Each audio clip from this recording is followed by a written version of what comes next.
Salam alaikum. Alors, vidéo sur les règles de la guerre, ok? Parce que l'islam, salam, islam, shalom, peace, paix, c'est la même chose. Islam, c'est la paix. Salam, ça veut dire paix. C'est pas une religion de guerre. C'est une religion de paix. Sauf que Allah nous donne des règles à ne pas transgresser. C'est juste de la légitime défense. Vous verrez au cours de cet exposé. Alors, je me suis grandement inspiré de Coran Centric, c'est un américain, il me semble, enfin, c'est en anglais, et sa vidéo Rules of War in Islam, according to the Coran, c'est donc les règles de la guerre en islam selon le Coran. Donc, il a vu trois principes, donc, que j'ai regardé sa vidéo, je vais essayer de plus ou moins exposer ce qu'il a retenu et j'ai vérifié, c'est ça en fait, c'est ça. Donc, la première règle, ok, la première règle, c'est le combat est autorisé seulement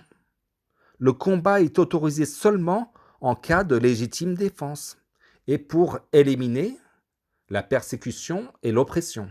Ok. Deuxième règle, le musulman, le soumis ou le croyant, le musulman doit accepter la paix si ton adversaire se rend et demande la paix. Le troisième cas que je ne vais pas vraiment traiter parce que j'espère que, enfin, je vois pas vraiment des situations où on pourrait y arriver, mais c'est pas impossible qu'on y arrive, mais déjà, dans les deux premiers cas, j'espère que ça va jamais nous arriver, mais on sait jamais, hein. Peut-être dans une dizaine d'années, une quinzaine d'années, on peut se retrouver dans des situations un peu délicates, où on sera obligé de se défendre, éventuellement. Mais donc, le troisième cas, la troisième règle, c'est les prisonniers de guerre doivent être nourris durant la captivité et être libérés à la fin de la guerre. Donc, je veux dire, le troisième cas, c'est pas vraiment, ça va pas trop nous concerner, et j'espère pas, si ça nous concerne, il faudra bien définir quand on est en état de guerre ou pas. Mais on va débuter par les versets très importants. On commence par le 290. Alors, combattez dans le sentier d'Allah ceux qui vous combattent. On combat qui? Ceux qui nous combattent. On est d'abord attaqué en premier, là, on a le droit de les combattre. Et ne transgressez pas. C'est très important, ne transgressez pas. C'est des règles d'Allah. Certes, Allah n'aime pas les transgresseurs. Tu n'as pas le droit d'attaquer en premier, ok?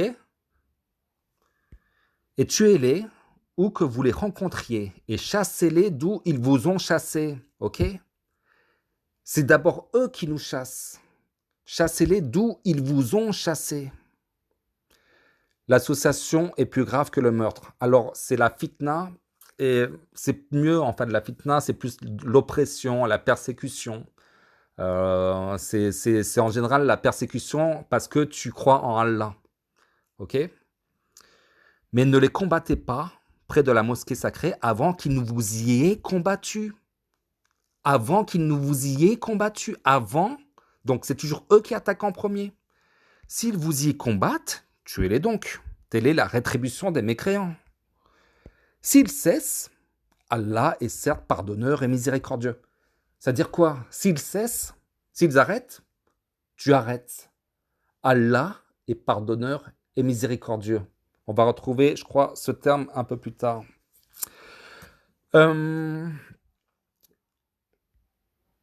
Voilà. Ensuite, le 193. Et combattez-les jusqu'à ce qu'il n'y ait plus d'association ou de persécution. Et que la religion soit entièrement à Allah seul. S'ils cessent, ok, s'ils arrêtent, donc plus d'hostilité, sauf contre les injustes. On comprend que les injustes, c'est ceux qui continuent. Mais s'ils arrêtent... Alors, là, ce qui est intéressant, c'est que et combattez-les jusqu'à ce qu'il n'y ait plus de persécution et que la religion soit entièrement à Allah seul. C'est-à-dire quoi que la religion soit entièrement à Allah seul? Ça veut dire qu'ils doivent tous se convertir? Non, c'est plus dans le principe que quelle est enfin, les principes d'Allah, c'est plus dans les principes d'Allah, c'est-à-dire la paix, la non-transgression. Voilà, c'est ça que Allah veut. Il veut que ce soit en paix. Le mois sacré pour le mois sacré. Le talion s'applique à toute chose sacrée. Donc, quiconque transgresse contre vous, transgressez contre lui, à transgression égale, égale. Et craignez Allah, et sachez qu'Allah est avec les pieux. Bon. 68. Allah ne vous défend pas d'être bienfaisant et équitable envers ceux qui ne vous ont pas combattu. Ok? Si on ne me combat pas, je suis bienfaisant et équitable. Ceux qui ne vous ont pas combattu pour la religion et ne vous ont pas chassé de vos demeures, car Allah aime les équitables. Voilà, encore un verset, un cas où quand on nous attaque, on a le droit de riposter. 9.36. Le nombre de mois auprès d'Allah est de 12 mois, dans la prescription d'Allah, le jour où il créa les cieux et la terre. 4 d'entre eux sont sacrés. Telle est la religion droite. Durant ces mois, ne faites pas de tort à vous-même. Combattez-les. Alors, combattez les associateurs sans exception, comme ils vous combattent sans exception. Et sachez qu'Allah est avec les pieux. Alors, c'est eux, c'est toujours eux qui nous combattent. Et on fait la réplique, le talion, pas de transgression, c'est toujours un talion à égal, ok? Encore un verset, le 22-39. Autorisation est donnée à ceux qui sont attaqués. Autorisation est donnée à ceux qui sont attaqués de se défendre, entre parenthèses. Parce que vraiment, ils sont lésés. Et Allah est certes capable de les secourir. Donc, dans le contexte, c'est un contexte de guerre, dans le 8, 60 et 61, mais ce qui va nous intéresser, le 61, c'est « Et s'ils inclinent à la paix, incline vers celle-ci, toi aussi, et place ta confiance en Allah, car c'est lui l'audient et l'omniscient. » Donc, si eux, ils te demandent la paix, tu refuses pas la paix, tu les attaques plus. Alors, le 4, 89 et 90 aussi, c'est intéressant. « Ils aimeraient vous voir mécréants comme ils ont mécru, alors vous seriez tous égaux. Ne prenez donc pas d'alliés parmi eux, jusqu'à ce qu'ils émigrent dans le sentier d'Allah. Mais s'ils tournent le dos, saisissez-les alors et tuez-les où que vous les trouviez. Et ne prenez pas parmi eux ni d'alliés, ni secoureurs, excepté ceux qui se joignent à un groupe avec lequel vous avez conclu une alliance, ou ceux qui viennent chez vous, le cœur serré d'avoir à vous combattre, ou à combattre leur propre tribu. Si Allah avait voulu, il leur aurait donné l'audace et la force contre vous, et il vous aurait certainement combattu. Par conséquent, s'ils restent neutres à votre égard et ne vous combattent point, et qu'ils vous offrent la paix, alors Allah ne vous donne pas de chemin contre eux. Ok? S'ils ne vous combattent pas, s'ils demandent la paix ou offrent la paix, Allah ne vous donne pas de chemin contre eux. Alors, juste un petit verset avant d'attaquer la sourate 9, qui est super importante et super, que d'ailleurs Coran Centrique n'a pas traité. Par rapport aux prisonniers de guerre, au cas où, si un jour vous avez un prisonnier de guerre, 76.7, ils accomplissent leurs vœux et ils redoutent un jour dont le mal s'étendra partout et offrent la nourriture, malgré son amour, aux pauvres, à l'orphelin et aux prisonniers. Donc, si on ne sait jamais si un jour vous avez un prisonnier de guerre, normalement ça ne devrait pas arriver, hein, mais bon, vous le nourrissez quand même, malgré l'amour que vous avez pour la nourriture.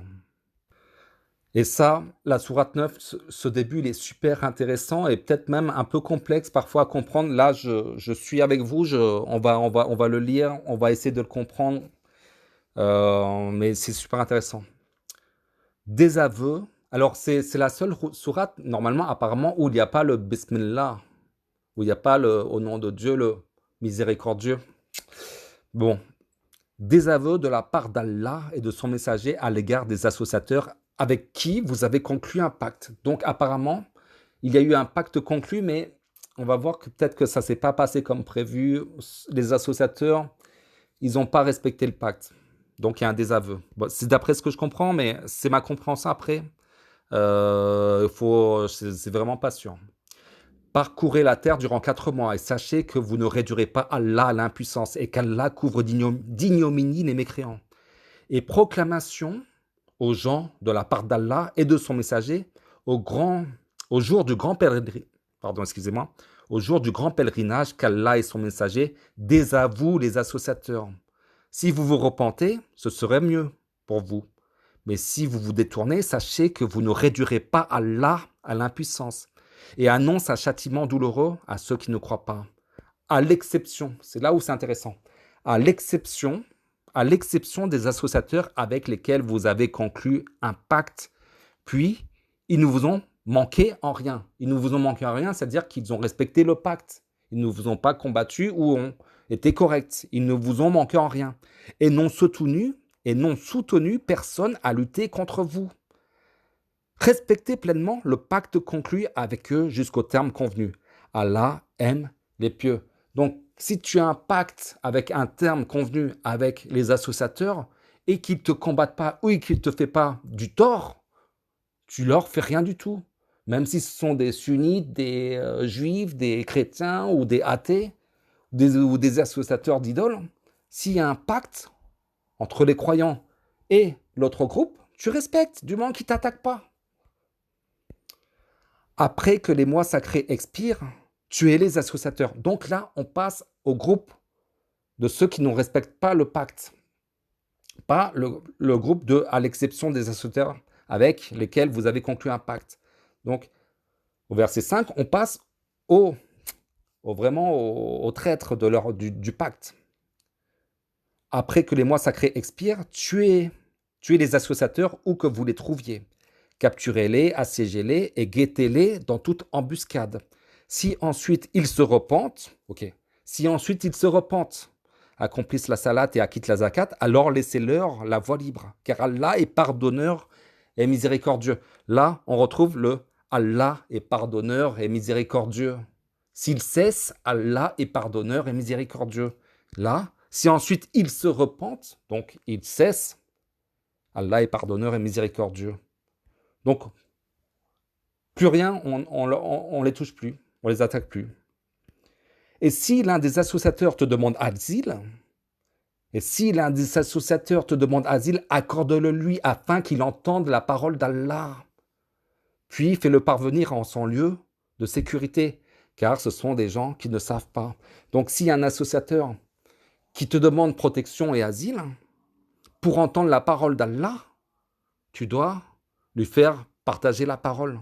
Parce que c'est un ignorant, mais il veut peut-être entendre la parole d'Allah, donc tu ne l'attaques plus. Comment y aurait-il pour les associateurs un pacte admis par Allah et par son messager, à l'exception de ceux avec lesquels vous avez conclu un pacte près de la mosquée sacrée.